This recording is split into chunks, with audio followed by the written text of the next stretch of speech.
안녕하세요. 저는 서울에 사는 44세 여성입니다. 어느 날 우연히 사연 채널의 막장 시댁 이야기를 들으면서 얼마나 공감 가고 통쾌했는지 모르겠네요. 저도 1년 전 비슷한 일을 겪었었거든요. 이혼할 때 각자의 이유들이 있겠지만 저는 자신의 아들에 비해 한없이 제가 부족하다고 괴롭히는 시어머니 때문에 이혼한 게 컸어요.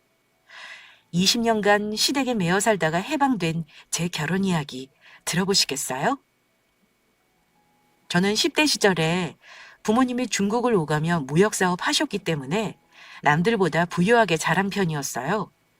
하지만 제가 15살 때 부모님이 이혼하셨고 제가 사는 환경도 180도 바뀌게 되면서 인생이 달라졌어요. 아버지는 해외로 나가셔서 재가를 했다는 소식만 들었고 엄마는 제가 20대가 되기도 직전에 사고로 돌아가셨고요. 헤어지는 부부들이 워낙 많다 보니 이혼이라는 말을 흔히들 쓰지만 이혼 가정에서 자라는 아이들에게는 평생 남는 흔적과 아픔이거든요. 적어도 저는 부모님 이혼이 너무 충격적이고 영향을 많이 받은 편이었고요. 고등학교 2학년 때 엄마 장례를 치르고 나서 삼촌네 집에 의탁해서 있었고 20살이 되고 나서는 바로 생업에 뛰어들었어요. 엄마가 남겨주신 집이나 재산이 있어서 먹고 사는데 지장은 없었지만 성인이 되고 나서 뭐든 안 하면 마음이 답답해서 안 되겠더라고요. 누구나 다 가는 대학을 다닐 생각은 없었고 당연히 삼촌을 통해 작은 건축회사에 비서로 취직을 했었어요. 그 회사에서 협력업체 직원인 남편을 만나게 됐더랬죠.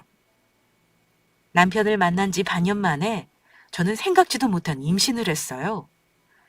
그때는 아이를 가진 것이 좋아 생각지도 못했지만 임신과 결혼은 제 인생을 저당 잡히는 비극의 서막이었어요. 남편을 따라 시댁을 처음 인사를 간 날이었어요. 바닷가 근처 주택가를 이루는 동네였는데 그중 시댁은 좁은 마당을 끼고 있는 2층 집이더군요. 워낙 춥기도 했지만 평생 기억에 남는 날이었기에 그날 날씨, 온도가 아직도 생생히 기억나네요.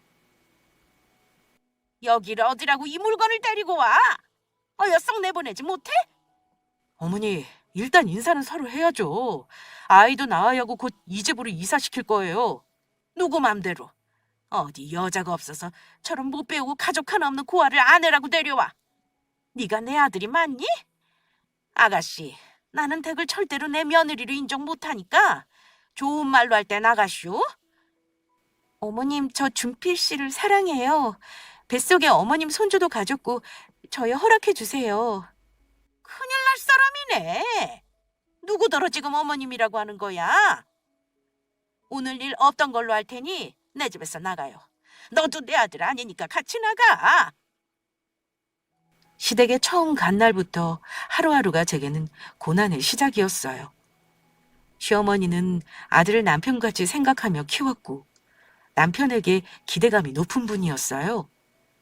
그래서 시어머니 눈에 웬만한 여자들은 눈에 차지도 않는데 하필이면 제가 아들과 사고를 쳐서 며느리라고 온 거였죠. 그래서 시모는 저를 적대시하고 미워하면서 자기네 식구로 인정도 안 해줬어요. 저같이 못 배우고 비서나 하던 여자가 자기 아들 발목을 잡는다며 손주만 낳고 꺼지라는 말도 서슴지 않고 하셨더랬죠. 남편은 시어머니 반대해도 제 짐까지 같이 싸들고 와서 시댁 자기 방에서 결혼 생활을 시작하자고 했어요. 어차피 제가 친정도 없고 결혼식에 올 사람이 없으니 혼인신고만 하고 같이 살자고요. 임신 초기에는 저도 회사 일을 해서 밖에 나가 있으니 덜 했는데 배가 점점 불러오면서 일을 그만두자 시어머니와 마주치는 것 자체가 구역이었어요.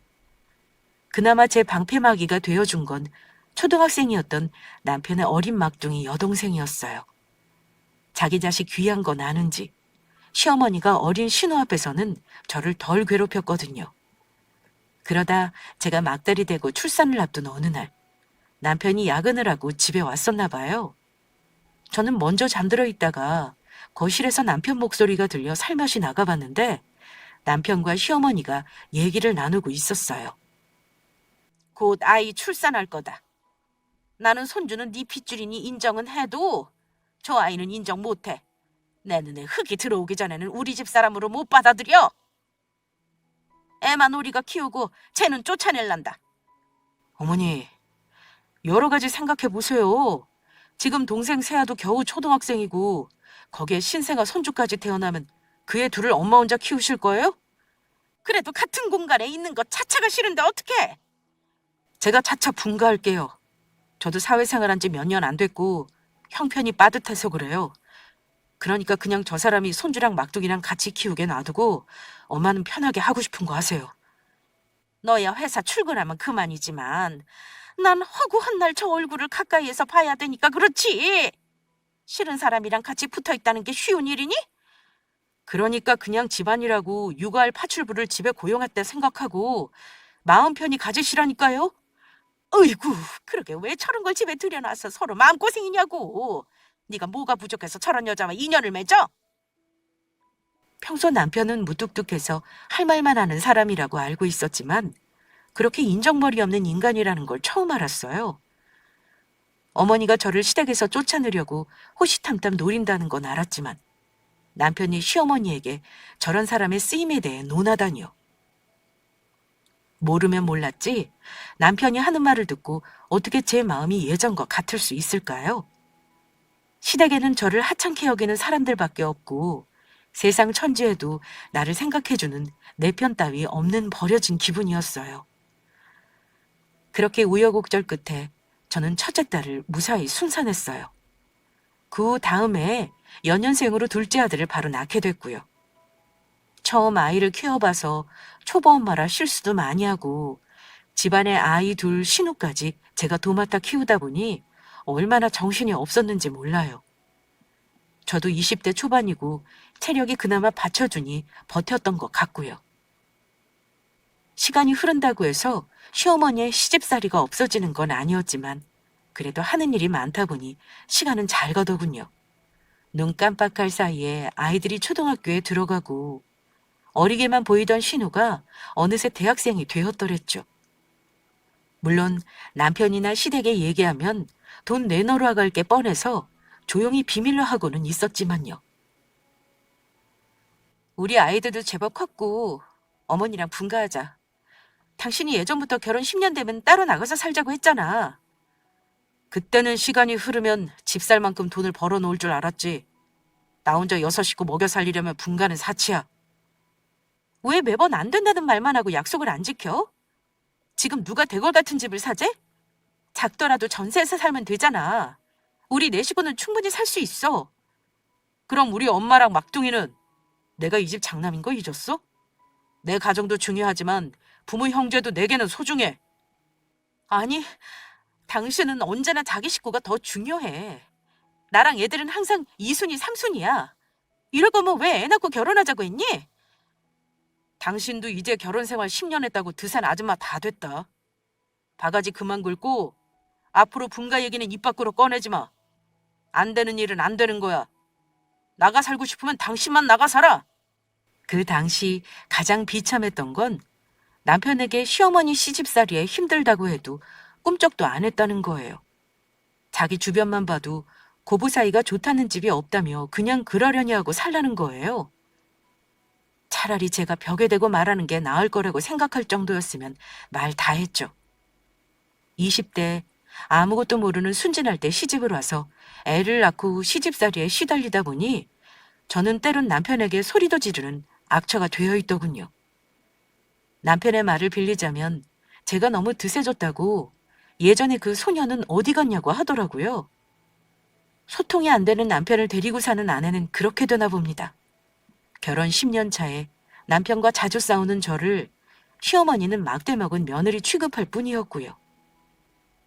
그렇게 시간이 켜켜이 쌓여 흐르고 제가 남편과 결혼 20주년을 앞둔 어느 날이었어요. 제 아이들은 전부 대학교에 입학해 서울살이를 하고 있었고 신우는 30대 초반이 되어 어느덧 어엿한 사회인이 되어 있었어요.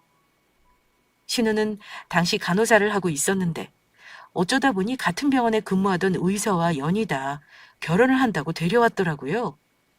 자존심 강하고 허세가 있는 시어머니는 이제 드디어 우리 집안을 일으킬 식구가 들어온다며 너무 좋아했어요. 저보고 보란 듯이 저와 격이 다른 사람이라고 제 앞에서 예비 사위를 치켜 세웠고요. 저도 이제 40대에 결혼 짬밥이 있으니 시어머니가 웬만한 진상짓을 부려도 그러려니 하고 무시했네요. 신우를 자식들과 같이 키웠기에 나름 애정이 있었고 좋은 남자와 결혼한다는데 축하를 하지 않을 리 있나요? 그런데 문제는 그때부터 터졌어요. 시댁의 수입원이라고는 남편밖에 없고 신우도 모아둔 돈이 1,000만 원 정도라는데 시어머니가 신우 결혼을 최고급으로 전부 해달라고 뻔뻔하게 요구하더군요. 저희 상황이나 재정 상태를 빤히 아시는 분이 그렇게 말하니까 웬만해서 대거리를 안 하는 저도 욱하더라고요. 우리 새야, 곧 상견례부터 결혼 준비 본격적으로 해야 할 텐데 돈 있으면 좀 내놓으렴. 저희가 돈이 어디 있어요. 그이가 주는 월급으로 우리 6식구 생활비 하기도 빠듯해서 제가 반찬비 벌려고 마트 알바도 하는 거 아시잖아요. 그리고 어머님 손주들 둘 다 대학 들어가서 입학금 낸 게 얼마 되지도 않았어요. 그럼 하나뿐인 신우 결혼하는데 입 싹 닫고 가만히 있는다는 말이냐? 넌 결혼한 지가 20년이 넘었으면서도 아직도 개념이 없니? 아가씨나 어머님 모은 돈 있을 거잖아요. 그리고 예비신랑이 의사라면서요. 돈 잘 벌 텐데 아가씨가 꼭 돈이 있어야 해요? 그런 집안일수록 우리가 얕보이면 안 되는 거야. 결혼도 서울 호텔에서 한다고 하는데 몇 천만 원 갖고 되겠니? 최소 1억은 넘어 있어야지. 어머님, 뱁새가 황새 쫓아가려다 가랑이 찢어진다는 말 모르세요? 저희가 살고 있는 집이 1억이 안 되는데 배보다 배꼽이 더 커요. 이번 결혼으로 우리가 앞으로 얻어낼 걸 생각해야지. 무조건 최고급으로다가 다 할 거니까 그런 줄 알아. 내가 아범한테도 얘기해뒀으니 너는 옆에서 최선을 다해 도와. 시어머니의 신우 결혼자금 1억 타령에 저는 그날 저녁 남편에게 그럴 돈이 어디 있냐고 하면서 어머니를 말려보라고 했어요. 그런데 초록은 동색이라고. 남편은 시어머니와 같은 생각이라며 도리어 시모에게 하극상 부리지 말라고 저에게 경고를 하는 게 아니겠어요? 아이들도 다 크고 떠난 적진에 저 홀로 고군분투를 하는 지경이었죠. 남편과 시어머니가 무슨 마법을 부렸는지 몰라도 자기들끼리 꿍짝이 맞아 몇 개월 동안 준비하더니 결국 신우는 규모가 꽤 있는 호텔에서 진행이 됐어요. 남편과 시어머니는 혼주석에 앉는다며 신우와 함께 이른 아침부터 메이크업을 받으러 갔고 저는 혼자 식장에 가서 결혼식 진행을 하러 미리 갔었죠. 식은 점심시간에 맞춰 진행될 예정이었고 아무도 없는 쌩한 식장에서 저는 축의금 10권을 나눠줄 준비를 하면서 호텔 직원분들과 얘기도 나누고 둘러보고 있었어요. 이윽고 하객들이 도착했는지 식장 로비가 시끌하더라고요. 저는 뷔페 식당 쪽에 가서 상황을 살펴보고 축의금을 받는 카운터로 다시 돌아갔더랬죠. 그때 신랑 신부 및 사돈들과 시모 남편이 도착하는 게 보였어요. 제가 반가움에 축하 인사를 나누고 뒤돌아서는데 시어머니가 갑자기 우악스럽게 제 손목을 잡아 끌어 어딘가로 데려가는 게 아니겠어요? 시모는 호텔 로비 한쪽으로 저를 데려가더니 악다구니를 쓰면서 대뜸 제 뺨을 올려쳤어요. 네가 우리 집 망신 다 시키네. 당장 안 꺼져? 어디서 그런 촌스러운 거적대기를 입고 나와서 얼굴을 먹칠을 해? 이 옷이 어때서요? 오래되기는 했어도 아직 입을만 해요. 그래도 어떻게 여기서 뺨을 때리세요? 안 그래도 네 존재 자체가 사돈네 수치스러운데 이 중요한 결혼식에 이따위로 하고 와? 결혼식 말아먹으려고 작정을 했어? 지금부터 어디 구석에 처박혀 있거나 아예 그냥 집으로 가. 결혼식에 참석한 제 옷차림을 보고 시어머니가 어디서 그런 낡고 추리한 한복을 입고 왔냐면서 제 뺨을 때린 거였어요. 비록 오래된 한복이었지만 유행에만 뒤처질 뿐 상태는 깔끔했고 무엇보다 저에게는 친정엄마와의 기억이 담긴 옷이라서 소중한 옷이었거든요. 주변의 몇몇 사람들이 저와 시어머니를 보면서 수군거리고 있었고 저는 뺨을 맞고 아픈 것보다는 수치심과 억울함에 눈물을 흘리고 있었어요. 그러다 화장실로 도망가려 하는데 어떤 중년 신사분이 제게 다가와서 정중하게 손수건을 넘겨주시더라고요. 따뜻한 목소리로 괜찮냐고 물어보시는데 차마 거절을 못하고 손수건을 받아들고 그 얼굴을 보는데 소리 없는 경악을 했어요. 그 남자분이 제가 과거에 알고 있던 사람과 똑 닮아 있더라고요. 제가 너무 놀라서 허둥지둥 사과를 하자 남자분은 제게 손찌검한 시어머니에게 할머니는 누군데 잔치 와서 이런 짓을 하냐고 뭐라 하시더라고요. 아주머니는 누구신데 결혼식에 오셔서 사람을 함부로 때리세요? 백주대낮에 사람들이 오고 가는 곳에서 무슨 이런 진상짓입니까? 내가 내 며느리 교육하고 있는데 당신이 무슨 상관이에요? 댁이나 남의 집안일 상관 마쇼. 시어머니라는 사람이 개년도 없이 공공장소에서 며느리한테 손찌검을 합니까? 안 봐도 그 집안이 어떤 집인지 훤히 보입니다. 그러든 말든 무슨 상관이냐고. 이 아저씨가 뭐를 잘못 먹었나? 썩 꺼지라고. 그럼 더더욱 내가 가만히 두고 볼 수 없겠네. 직원을 부르든 경찰을 부르든 할 테니 노인장 여기 가만히 있어요. 뭐시? 내가 누군 줄 알고 이런 짓을 벌이는 게야? 이건 안 나? 시어머니와 남자분이 저 때문에 투덜거리고 있는데 멀리서 신우 남편과 몇몇 남자들이 헐레벌떡 뛰어와서 인사를 하는 게 아니겠어요? 이사장님 일찍 와주셨군요. 주례해 주신다고 해서 너무 감사합니다. 병원장님이랑 다른 의사분들은 30분 내로 도착한다고 연락이 왔습니다. 내가 오늘 최 선생 장가가고 좋은 날이라서 참으려고 했는데 도저히 안 되겠네. 여기 있는 할머니를 호텔에서 쫓아내거나 경찰을 부를까 싶어. 네? 이분은 저희 장모님이신데 무슨 일 있으셨나요? 어이가 없구만. 자기 분에 못 이겨 공공장소에서 며느리밤을 때리는 사람이 자네 장모라고? 저런 집구석과 결혼이라니. 자네 다시 생각해보게. 뺨을 때리셨다고요? 어쩌다가... 장모님, 왜 그러셨어요?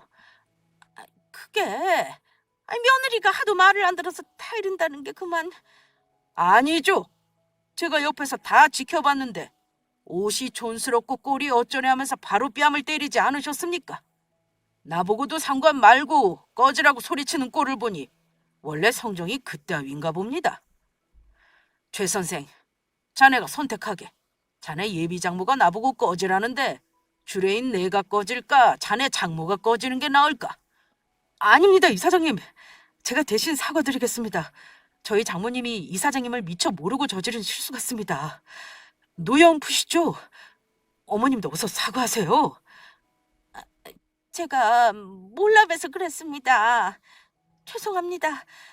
용서해 주세요. 아니요. 저한테 사과할 게 아니라 며느님께 하세요. 시어머니도 바보가 아닌 이상 예비사위가 굽신거리는 이사장이라는 사람이 대단한 분인가 보다 했겠죠.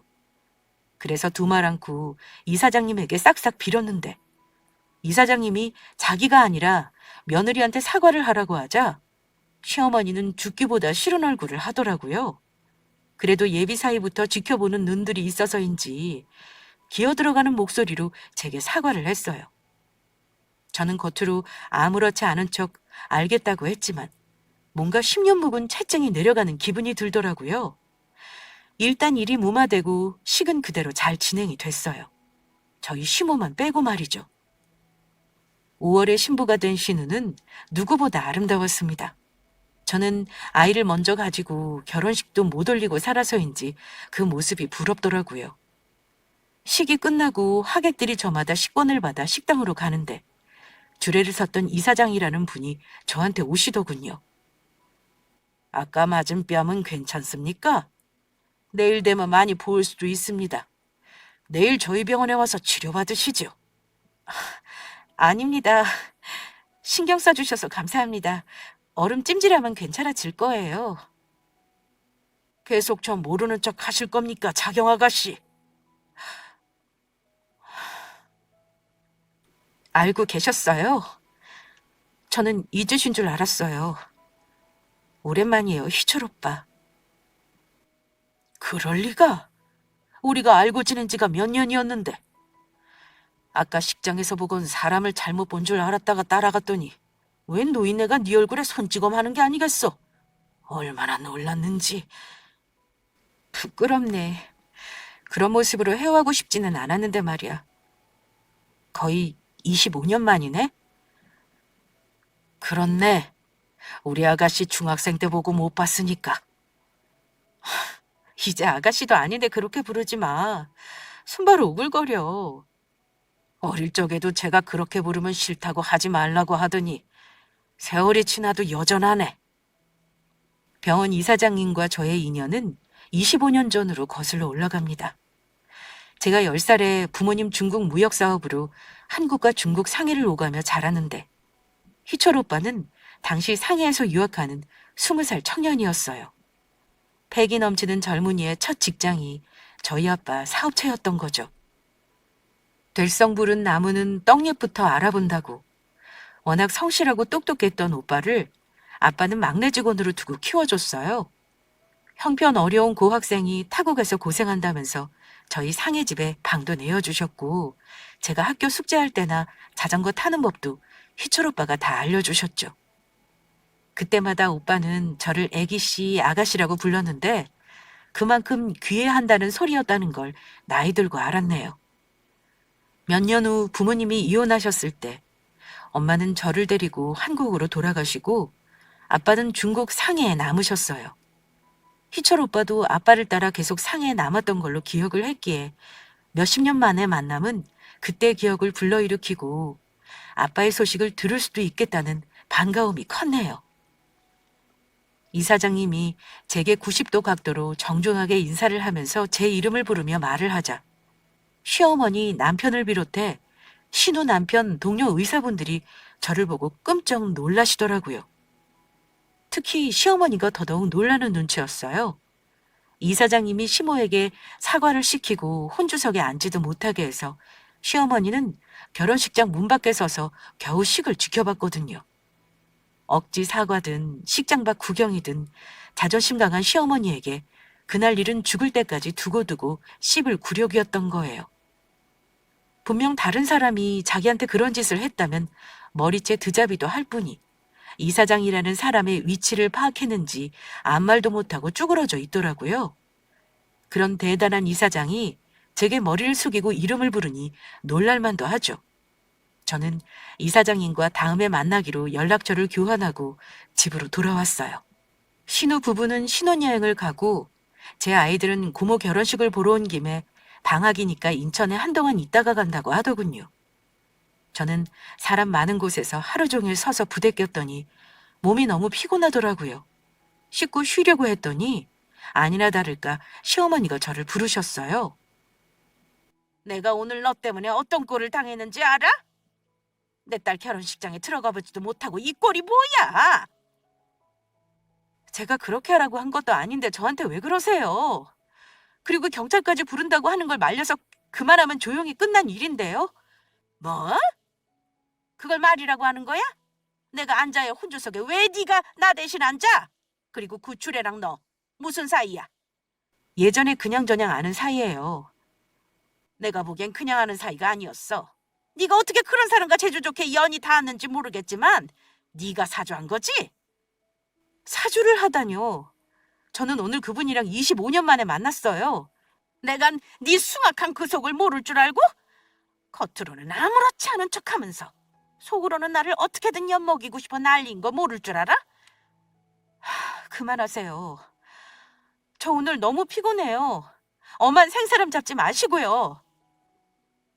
시어머니는 자신이 오늘 저 때문에 딸 결혼식장에 들어가지도 못하고 남보다 못한 꼴로 밖에 있었다며 화를 쏟아내기 시작하더군요. 제가 그런 것도 아니고 그걸 왜 저한테 따지냐고 아까 결혼식장에서 이사장한테 직접 따지지 그랬냐고 했더니 아무 말도 못 하시더라고요.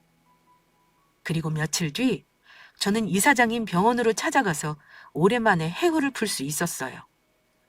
병원은 서울에서도 꽤 유명한 준종합병원이었는데 이사장님의 말로는 자신이 운영하는 사업체 중에 하나라고 하더라고요. 말 그대로 병원 재단의 돈줄인 모양이었어요. 그러니 병원장부터 의사들이 그 앞에서 그렇게 굽신거렸죠. 인천에 온다고 고생했지? 내가 차량 보내준다니까 굳이 대중교통으로 와? 두 발 튼튼한데 어디다 써? 여기가 오빠 사실이야? 실용적이고 소박한 게 딱 오빠답다. 그러게 사람은 잘 안 변한다더니 맞는 것 같아. 우리 아가씨도 귀여운 고집은 여전하네. 으이구, 나이 50 먹고도 그러고 싶소? 결혼은 했을 테고 애들은 몇 명이야? 결혼한 지 20년 정도 됐고 아들 둘, 딸 하나. 이제 곧 다들 성년 될 거야. 나랑 비슷할 때 결혼했고 다복한 것도 비슷하네. 얼마 전에 결혼식장에서 만나고 나서 사실 나는 우리 아빠 소식 궁금하더라. 상해에서 중국 여자랑 제가 했다는 얘기는 들었지만 혹시 그 가정에 문제가 될까 싶어 불어찾지는 않았거든? 그랬구나. 사장님은 15년 전에 중국에서 지병이 발병하셔서 돌아가셨어. 눈 감는 직전까지 자경은 네 얘기 궁금해하셨고 재혼하시고 자식은 없으셨어. 그래서 자식은 너 혼자야. 그렇구나. 돌아가셨구나. 우리 엄마도 18년 전에 돌아가셨는데 두 분이 비슷한 시기에 돌아가셨네. 항상 마음속에 궁금함이었는데 오빠 만나서 들으려고 그랬나 보네. 그건 그렇고 너 괜찮은 거야? 여태 시댁에서 몇십 년 동안 그런 취급당했던 거야? 사연을 다 말하려면 며칠도 짧아. 어쩌다 보니 혼전 임신하고 잘난 아들을 둔 시어머니 반대 이것저것 시집살이에 이렇게 된 거지 뭐. 사장님이랑 사모님이 아시면 통곡할 일이야. 자경아, 나는 두 분이 내 인생의 은인이고 스승님들이셨어. 네가 원하는 게 뭐든 도와줄 수 있는 사람이고 실제로 힘이 있어. 아직 제가 뭘 하고 싶고 어떻게 할지 결심이 안 선 상황이라서 그저 웃으면서 괜찮다고 하고 말았어요. 다음에는 오빠 가족들을 소개받기로 하고 저는 다시 인천 집으로 돌아왔고요.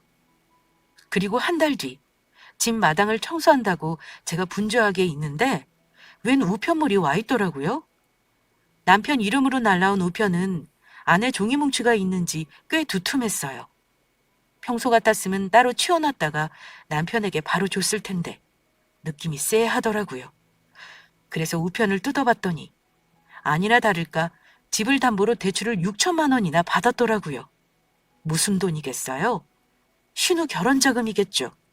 어쩐지 시어머니가 저한테 4억 내놓으라고 소리치던 게 갑자기 사라진 게 이상하다 했더니 뒤에서 1억어들 있었던 거예요. 시댁 재산 그나마 있는 게 1억 좀 넘어가는 이 집 하나인데 그걸 가지고 대출을 받다니 남편이나 시어머니나 정신이 나간 게 틀림없었어요. 그놈의 의사 집안이랑 결혼이 뭐라고 일이 목을 매는지 말이죠. 당신 이게 뭐야? 이 집 담보로 대출을 그렇게나 받았어? 제정신이야? 서류 보낸다더니 왔나 보네. 그럼 돈도 없는데 땅 파서 결혼하냐? 그래도 집은 건들면 안 되지. 이 돈 어떻게 갚을 건데? 아가씨랑 서방님이 갚아준대? 당신도 웃긴다. 이 집 어차피 장남인 내가 물려받을 거고 어떻게 되든 말든 무슨 상관인데? 내 동생 결혼 때 당신 꼴랑 1,000만 원 도와줘 놓고 생색이야? 그 말이 아니잖아. 걱정이 돼서 그렇지. 나도 이 집에 같이 사는 사람인데 대출 받기 전에 언급이라도 해줄 수 있잖아. 내 재산 탐내? 상환 도와줄 거 아니면 입 다물고 있어. 이번 달부터 대출금 갚아야 해서 생활비 줄일 거니까 알고 있어. 지금도 충분히 생활비 부족해. 여기서 더 줄인다고? 이제 애들도 다 컸겠다. 당신이 그럼 어디 나가서 돈이라도 벌어? 그럼 되겠네. 20년 내가 벌었으니 당신도 식충해서 졸업 좀 해. 제가 남편과 안방에서 집이 떠나갈 정도로 큰 소리로 싸웠더니 시어머니부터 아이들까지 와서 싸움을 말리더군요. 여태 제가 돈 저축하고 재산 불리고 그나마 유지하고 살았던 걸 하나도 모르고 남편 놈은 급기야 식충이로 저를 취급하더라고요. 저도 그 말을 들으니 지난 몇십 년 동안 아등바등 살고 어떻게든 참으려 했던 인내심이 무너져 내렸어요. 20년간의 결혼 생활이 쓰레기통에 처박히는 기분이었고요. 다음 날 제가 남편과 크게 싸우고 새벽에 잠도 못 자고 울었던 걸 알았는지 딸과 아들이 저와 기분 전환하자면서 외식을 시켜주더라고요. 제가 오리불고기를 유난히 좋아했는데 그걸 알고 자식들이 유명한 식당을 데려가 줬어요. 밥을 먹고 동네 외곽에 있는 바닷가 카페를 갔는데 딸이랑 아들이 하고 싶은 말이 있다는 거예요. 엄마, 사실 어제 아빠랑 싸운 것도 그렇지만 고모 결혼식장에서 할머니가 엄마 뺨 때린 것도 봤어.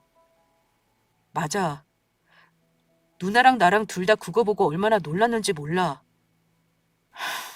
그랬구나. 너희까지 본 줄 몰랐어. 미안하다. 그런 모습 보여서. 엄마가 왜 사과해? 난 다른 것보다 우리가 인천 떠나서 서울 가면 할머니가 엄마 또 때릴까 봐 못 가겠어. 아빠도 맨날 엄마한테 소리만 지르고. 희영아, 준영아, 살다 보면 가족들도 싸우기도 하고 그래. 걱정 마. 엄마는 존중받아야 해. 그건 얼마나 노력하고 열심히 살았는데 할머니랑 아빠는 하나도 몰라봐주고. 내 식구들이 알아주잖아. 그러니까 엄마는 괜찮아. 나는 엄마가 이혼했으면 좋겠어. 그리고 서울 와서 우리랑 같이 살자. 난 엄마가 편하게 살았으면 좋겠어. 제 자식들이 저에게 이렇게 살지 말고 이혼하고 자유롭게 살라고 하더군요. 제 눈에는 언제나 가난하긴 아이들이 이제 성년이 돼서 엄마만의 삶을 응원하고 싶다는 말을 하는데 마음이 울컥했어요. 사실 저는 어렸을 때 부모님이 많이 싸우시고 이혼을 하신 게 큰 상처가 됐기에 저는 절대 이혼 가정에서 아이를 키우지 않겠다는 신념으로 버티면서 살았거든요. 자식들한테까지 그 아픔을 물려주기 싫어서요. 그래서 시어머니가 시집살이하고 남편이 무시를 해도 20년을 참고 살았었는데 제 아이들이 보기에도 제가 너무 불쌍해 보였나 봐요. 세상 일은 한 치 앞도 모른다더니 신우가 신혼여행을 다녀오고 파혼 얘기가 오고 갔나 보더라고요. 이유야 커플인 두 사람만 알 테지만 아직 혼인신고도 안 한 사이였기에 결혼을 물으라고 하면 할 수 있는 상황이었죠. 그런데 신우 파혼의 불똥이 제게 갑자기 떨어졌어요. 그날도 어김없이 저녁 준비를 한다고 요리를 분주하게 하고 있는데 남편과 시어머니가 씩씩거리면서 집에 들어오더라고요. 무슨 일인가 해서 쳐다봤더니 두 모자가 저를 보고 잡아주길 얼굴로 노려보고 있었어요. 두 분 다 왜 그렇게 저를 쳐다보세요? 무슨 일 있어요? 당신 진짜 무서운 여자구나. 여러모로 대단한 사람이야. 당신 때문에 내 동생 파혼하게 생겼는데 어떻게 책임질 거야? 내가 그러게 애초에 얘랑 결혼하지 말라고 했잖아. 어디서 이런 근본도 없는 애를 데리고 들어와서 집안 망하게 만들어? 무슨 소리세요? 저 때문에 아가씨가 파혼하다뇨. 결혼식장에 주례인지 뭔지가 사위한테 우리 집안이랑 엮이는 거 다시 생각해보라고 했던데 그게 뭐겠니? 너랑 나랑 있었던 그 일 말하는 거 아니야. 네가 그러면 때 사주한 게 맞았네. 다 필요 없고 원상복구 해놔. 내 동생 파혼 안 하도록 다시 만들어 놓으라고. 상황을 파악해보니 병원 이사장인 희철 오빠가 신우 남편에게 장모 자리를 보니 시댁 격이 떨어진다면서 사석에서 한 소리를 또 했었나 보더라고요.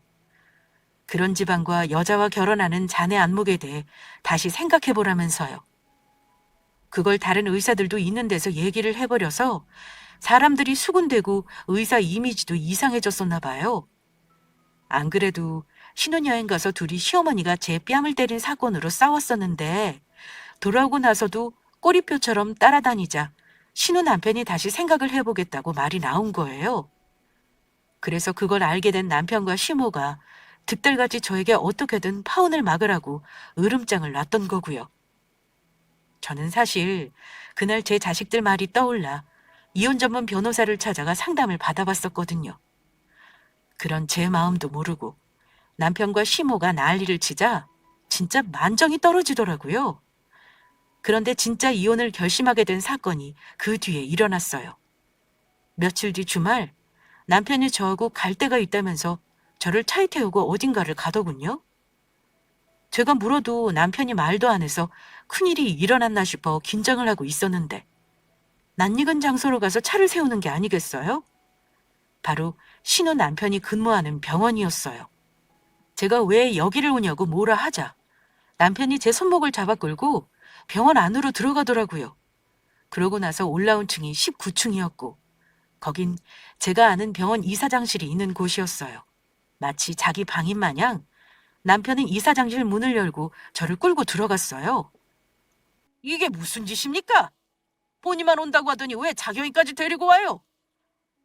두 분이 예사 인연이 아닌 것 같아서요. 이 사람 증언도 필요하기도 하고요. 그쪽이 착각하고 있는 것 같은데 최 선생 파혼을 내가 부추긴 게 아닙니다.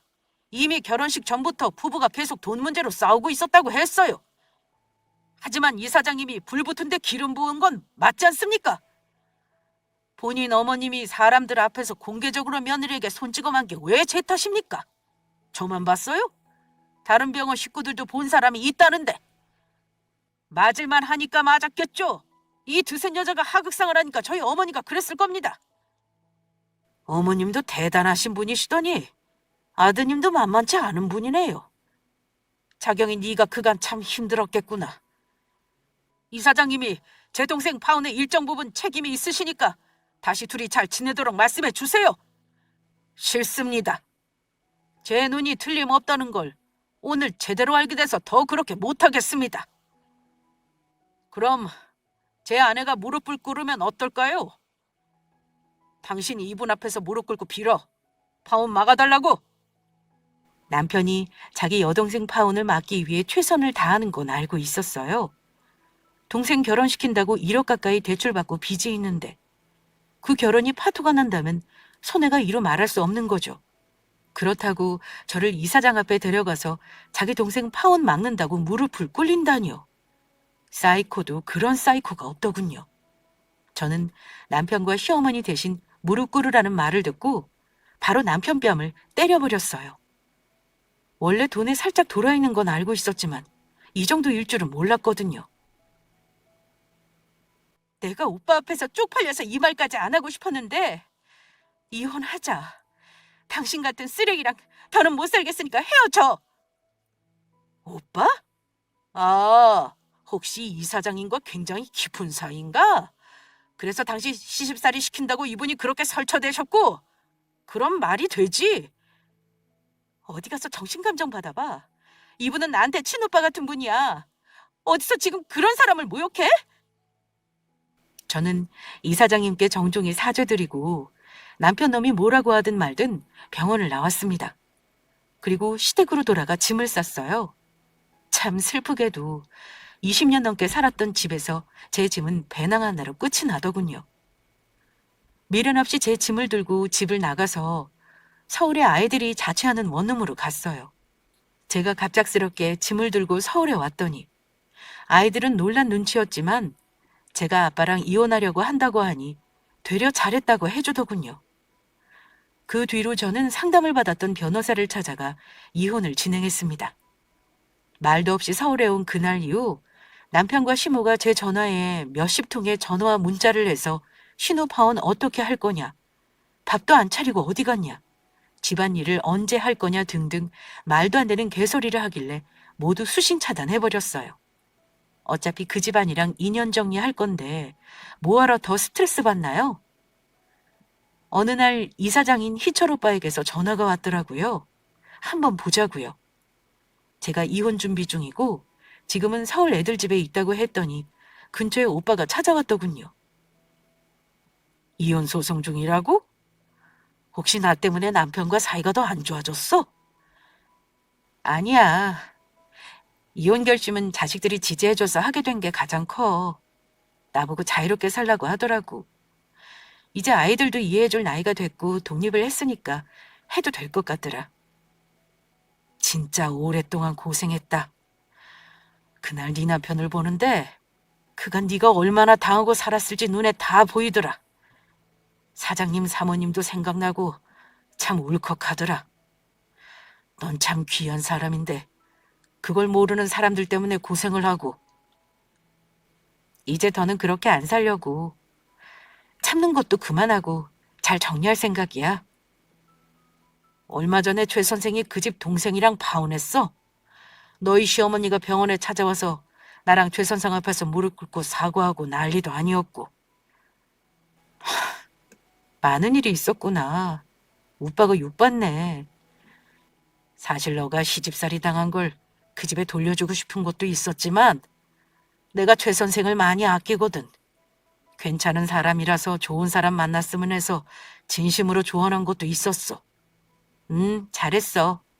그 의사분도 잘 결정했고. 똑똑한 사람은 현명하네. 난 등신같이 20년을 그러고 참고 살았는데.